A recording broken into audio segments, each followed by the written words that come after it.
than you did on day one? And what kind of experiences or changes have you felt that you think you'd like to share with us?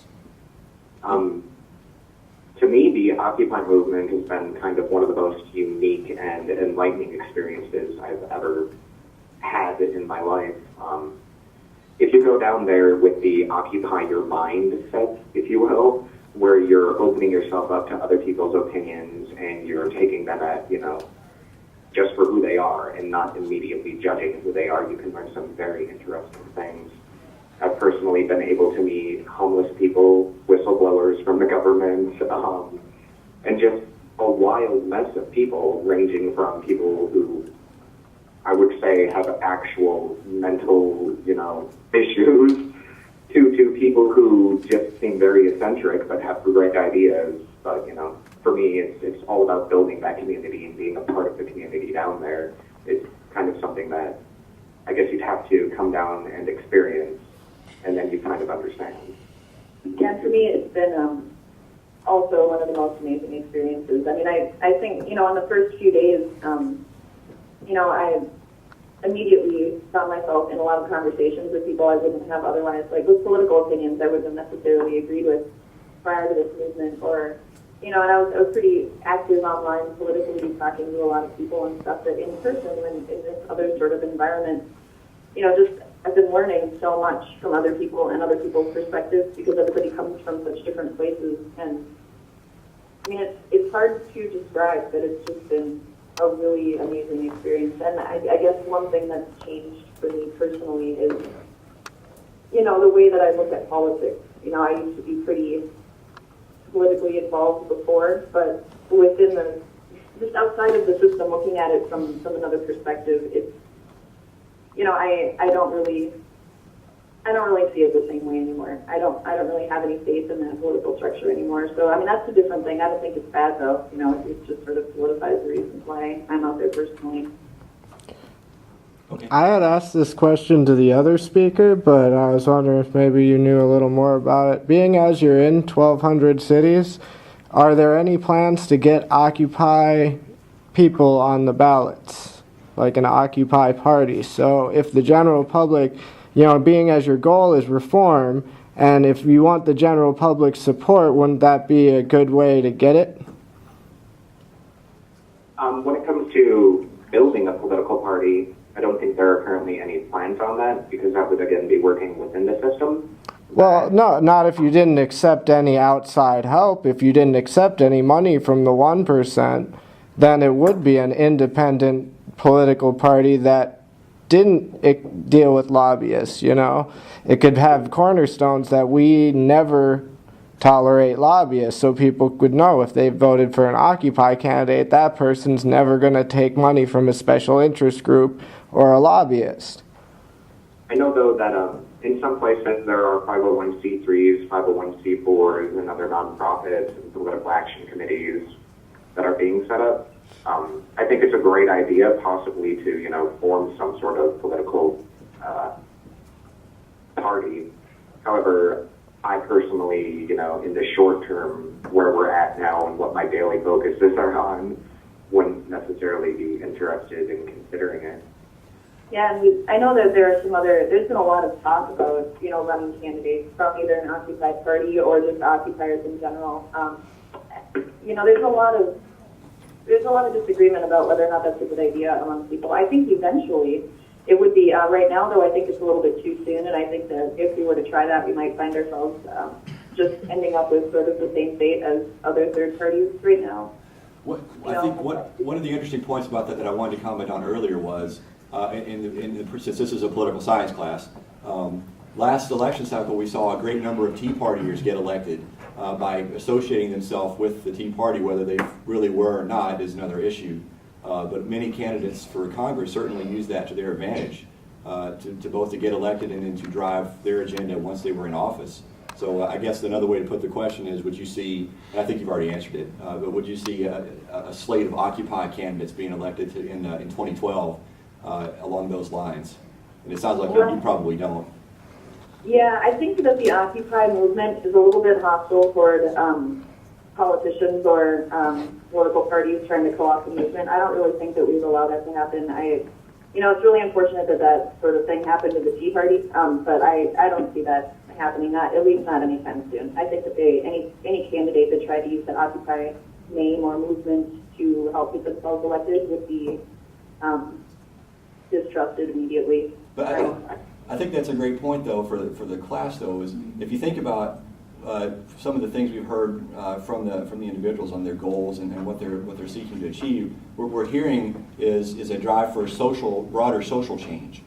So political change is one way to get that, but it's sort of a distorting factor, I think, maybe on the overall agenda. So the Tea Party was very specifically focused on political goals, and they expressly made that claim. But it sounds like, from what I'm hearing, is that the Occupy movement is something that's not expressly about politics.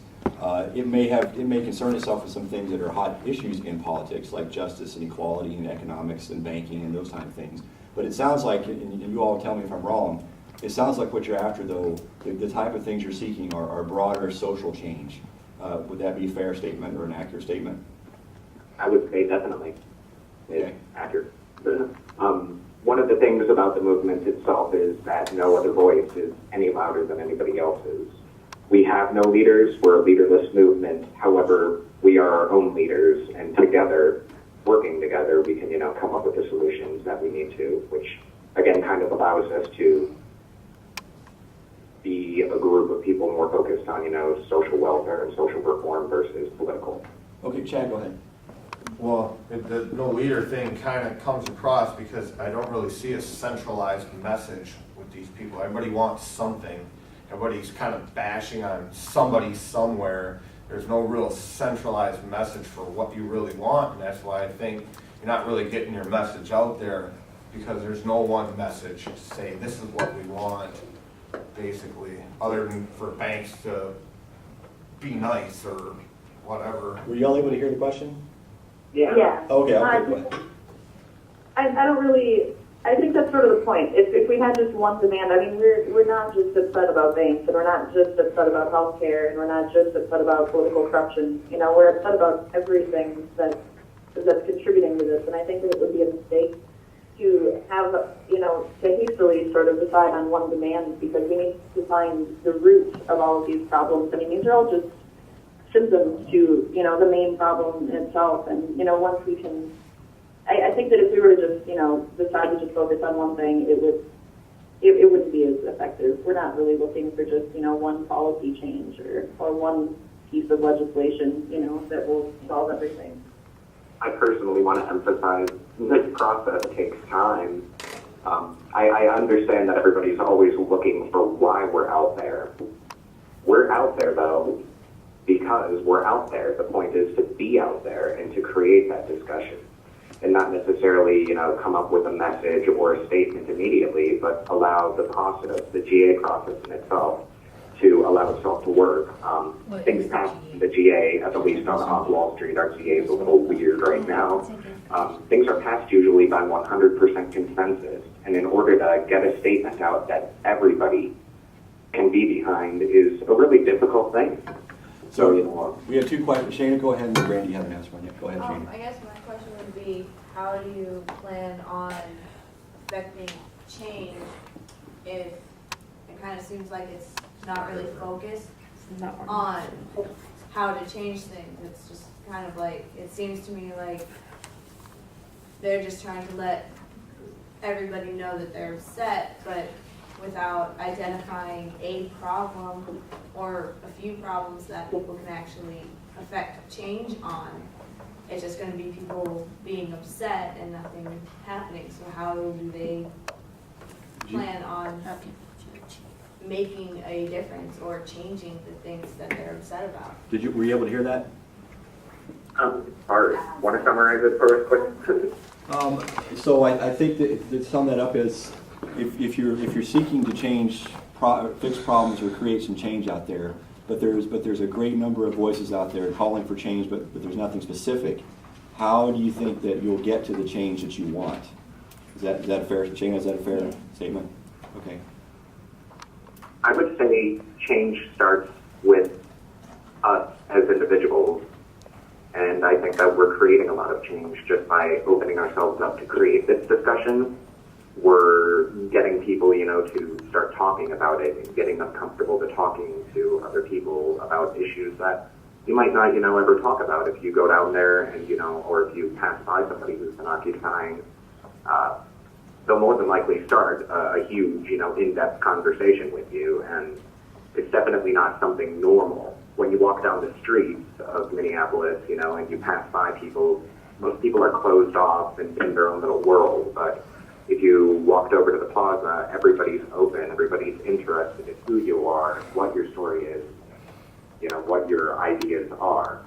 So change in itself will just stem from there, I believe. Yeah, just to point out the sort of a blinding flash of the obvious, 2 months ago there wasn't an Occupy movement, now there is.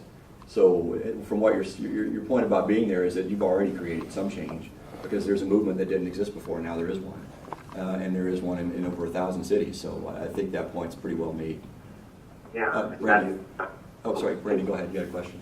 I guess I'm one of the people who don't really understand it, so how would they explain it to somebody who don't understand exactly what's going on or why they're even doing this? Did you catch that? Yeah. Okay. Well, And I think, that's are you asking how you would explain that, or like how we would, like? Well, how you guys would explain it to somebody who didn't understand what you guys are doing or why you're doing it? Well, the way that I explain it to people is that, we see corruption within the political system, within the economic system, and that until now, what I personally saw happen in Madison this past, several months ago when they occupied the state capitol building, that was as a result of the regular methods of going about making changes, like voting, for example, and how a lot of voting rights are being stripped away in various states, and their only option was to go to that capitol and just be there. And I think that's very similar to what we're doing. While we're not necessarily fighting against just one thing, like they were in Wisconsin for the most part. That's the only thing left that we really have, is because all of the other efforts that people are making to make any kind of real and meaningful change haven't, these rights are being eroded, and these things are almost effectively meaningless. The majority of people don't even vote. And so, this is the part of the change, is that we're all coming together and realizing that we need to be present and make our voices heard. And, what comes out of that, we're still working on, but that's part of the process. And I think that one thing that needs to be understood about this movement is that we're committed to doing this democratically and fairly, and whatever our demands will come later, but as a result of that process, because that's the process we believe in, that we want. Okay, we got two more. Go ahead, Chris. Go back. Just a clarifying thing. I think the reason why it's just a hard thing to grasp is because the Occupy movement is so different from all the other protesting. You go see a group protesting on the corner about animal rights. Well, it's clear they're protesting animal rights and cruelty. You go talk to another group and they're protesting, gay marriage or something like that. It's clear what they're going for. It's for that. The Occupy movement are individuals that see a problem with the system as a whole, and it's a place for people to come to voice their opinion and speak up from all the things that they see wrong. It's kind of like cancer of the body. You don't just treat a symptom. That's why it's hard to say, well, we just have one thing. It's the whole system as a whole is corrupt. That's why it's so broad. That's why it's not centralized, because the whole thing. You can't just put it on one thing. It's everything. And by trying to narrow down what's the problem, we come. I personally think it gets down to the banks and money in politics. But So we've only got. I'm sorry. Go ahead. For time's sake, we've got about 5 or 10 minutes left, and I know you guys have to take off at 7:15. So we got time for just a few more questions. If anybody has one that hasn't been asked yet, please feel free. Are they going to put out and become transparent to who their donors are and where their funding sources are coming from? Because if they're coming from groups like Acorn, and there have been reports out there of money coming from special interest groups like that, I'm sure the public would like to know if that's going to come out. And secondly, do some of you make more than others? I'm just curious. Like within your little group? If